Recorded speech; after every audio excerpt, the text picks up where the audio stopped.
Maka malaikat maut turun ke sini. Makanya ketika sakaratul maut sudah datang, maka yang baca Quran hentikan.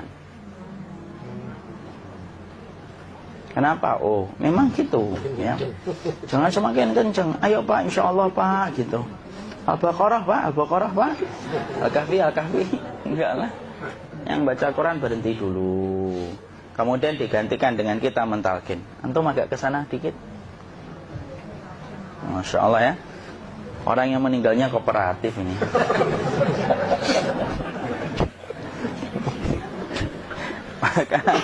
maka agak ke sini ya. Maka disunahkan kita untuk mentalkinnya. Nanti ketika mentalkin jangan terlalu sering, jangan terlalu membebani. Jangan terlalu sering itu la ilaha illallah, la ilaha illallah. Enggak gitulah. Berat nanti dia ngerasakan. Di situ Imam Qurtubi juga menyampaikan, jangan terlalu sering karena itu memberatkan dadanya. Jadi ketika mentalkin, saya sampaikan, boleh diganti atau enggak Ustaz? Enggaklah, talkin itu ibadah. Ibadah itu tauqifiyah. Tauqifiyah itu enggak usah diganti.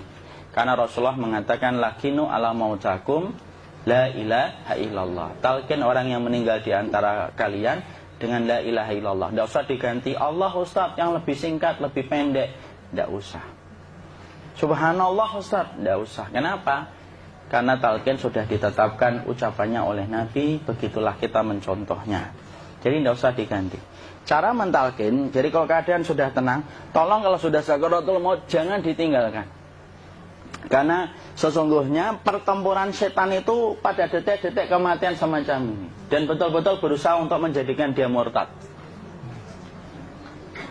Nanti makanya di situ di buku nanti dibahas kan, pertempuran setan itu sampai detik-detik orang mau mati itu sudah ayo kufur, murtad aja tuh, kamu sakit kan? Nah, itu kayak gitu. Makanya jangan ditinggal. Capek gitu kok nggak meninggal gitu ya. Udah gantian mas. Dan jangan kemudian meninggalkannya. Mangkat dulu gitu. Enggak lah, janganlah. Terus ditampingi terus. Kalau bisa ya sudahlah, berikan waktunya kita untuk sementara waktu itu betul-betul berkhidmah kepada orang yang kita cintai terakhir kalinya. Cara kita kemudian mentalkin adalah, yaitu adalah di sebelah kanannya la ilaha illallah. Biarkan dia mencerna dulu, tidak usah buru-buru kemudian kita langsung nimpali lagi. Dia mencerna dulu sembari kita doakan, peluk, ya Allah dimudahkan gitu.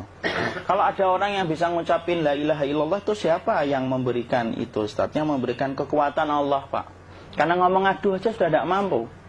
Makanya Allah berfirman dalam surat Ibrahim, yusabbitullahu alladhina amanu bil qawli tsabit fil hayatid dunya wa fil akhirah. Allah teguhkan perkataan orang yang beriman dalam kehidupan dunia dan akhirat. Dunia itu ya ketika menjelang kematiannya. Makanya dia bisa ngomong la ilaha illallah. Sebenarnya ngomong aduh aja udah gak mampu. Kalau bisa ngomong, dia mesti ngomong aduhnya dulu. Tapi Allah yang menggerakkan. Ngomong la ilaha illallah. Makanya makana akhiru kalamihi la ilaha illallah dakhalal jannah. Barang siapa akhir kalamnya itu adalah la ilaha illallah, pasti masuk surga. Makanya kita lagi la ilaha illallah. Dah. Coba dulu. Enggak usah minta diburu-buru ya. Enggak usah gini. Ayo la ilaha illallah. Ayo.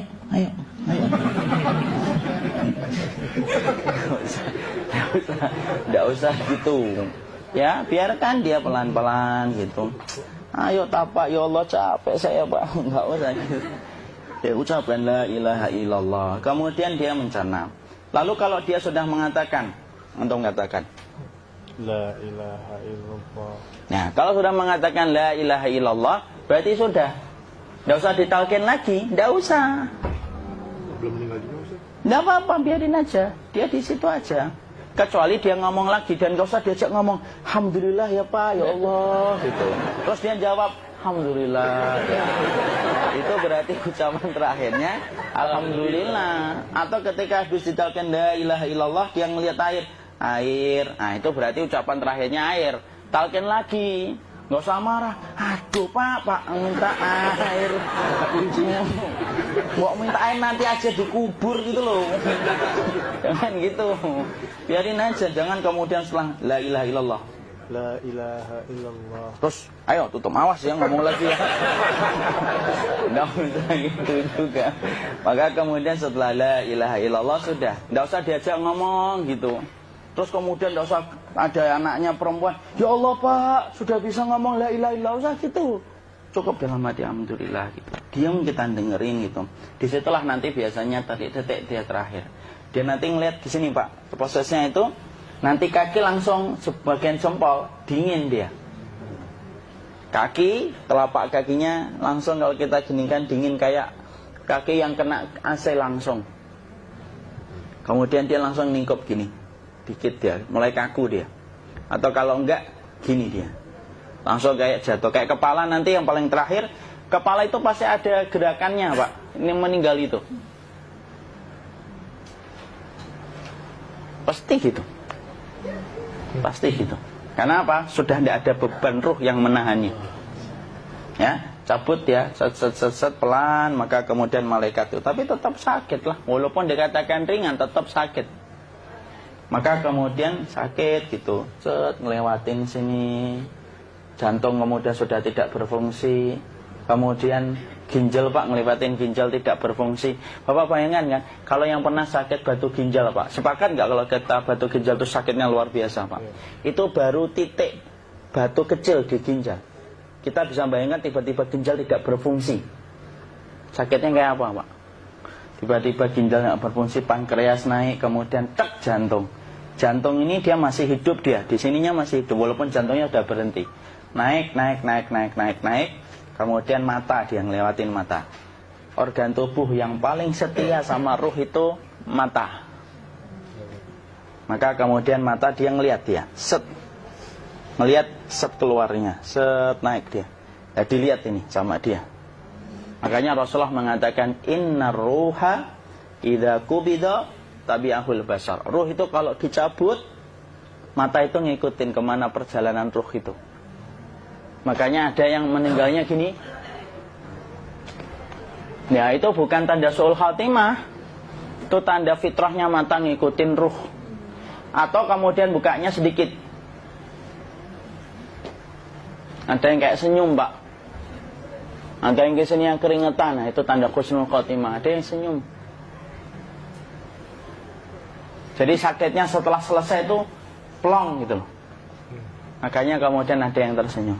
Maka itu tanda. Kalau kita ngelihat orang yang membuka mata kayak gini, tidak usah takut.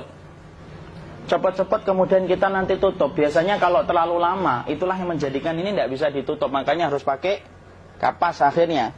Karena apa? Karena pas meninggal nggak langsung ditutup. Biasanya karena perawat takut, dokternya juga nggak tahu itu, dibiarin itu. Makanya ada beberapa mata yang ditutup pakai tensoplas kan? Sebenarnya kalau langsung bisa nutup dia, fitrahnya nutup mata itu. Jadi kemudian kita baca Allahumma firlahu warhamhu wa'afihi wa'fu'anhu atau bismillah wassalatu wassalamu ala rasulillah, tutup. Bismillah. Tidak usah takut. Kecuali buka lagi ya, ini baru kita kabur bareng. Kalau buka lagi Pak, insya Allah Pak, ya Allah ya kita kabur bareng-bareng Pak. Diusap Pak, diusap ini. Enggak disenggol gini enggak. Begini kan, sudah meninggal dunia.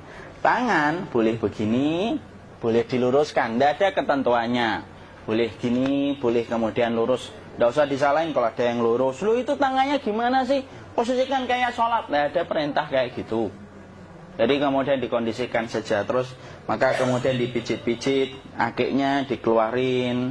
Kemudian jamnya dilepas, gigi palsunya dilepas kalau ada. Ya.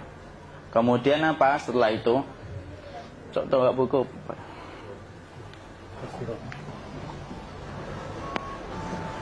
Kemudian kalau bisa awal-awal kemudian taruh buku atau sesuatu yang agak berat di perutnya ketika baru meninggal dunia.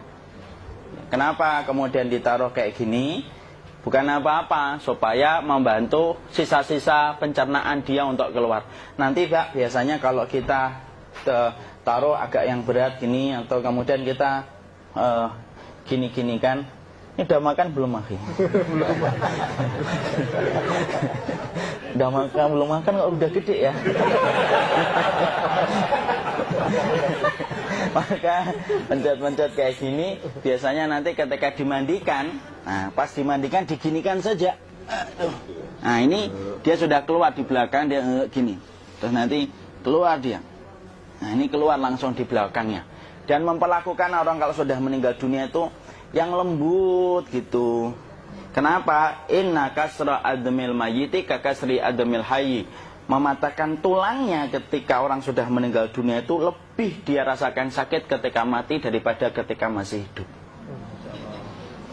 Tuh Islam itu sampai sama orang mukmin itu kalau sudah meninggal aja sampai selembut itu.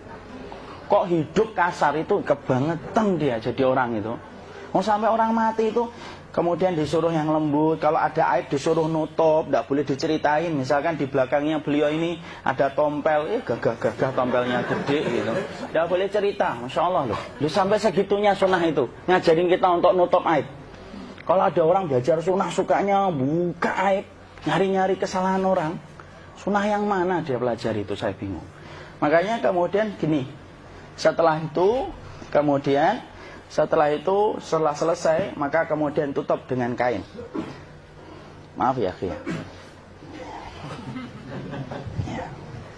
Ya. Nanti kalau nggak kuat napas ngomong ya. Maka ditutup kayak gini, ditempatkan kemudian jangan di tanah tapi di atas dipan. Karena apa? Syekh Abu Malik Kamal Said Salim dalam Sahih Fikih Sunnah menyampaikan supaya tidak cepat busuk. Dia taruh di atas. Kemudian ditutup pakai kain apa saja, ya, sembari nanti kita mempersiapkan tempat mandinya, tempat kafannya dan yang lain sebagainya. Maka kemudian kalau ada yang datang boleh dibuka. Kemudian kita mencium ininya apa? Kemudian keningnya. Kemudian kita berdoa, nutup lagi kayak Rasulullah ditutup. Kemudian yang datang terakhir itu salah satunya Abu Bakar. Dibuka kemudian beliau, ya Allah ya Rasulullah, engkau adalah orang yang percaya hidup dan matimu, dan tidak mungkin Allah itu mematikan engkau 2 kali ya Rasulullah. Maka kemudian ditutup kembali. Saat itu para sahabat dalam keadaan mendung semuanya. Maka disitulah kita lakukan kayak gini, ditutup gini Ustaz ya. Kasihan tidak bisa nafas, insya Allah tidak butuh nafas lagi. Jadi kemudian kita semacam ini, kita persiapkan apa yang bisa kita lakukan. Nah itulah proses kematian dari sakit, sakaratul maut sampai kematian.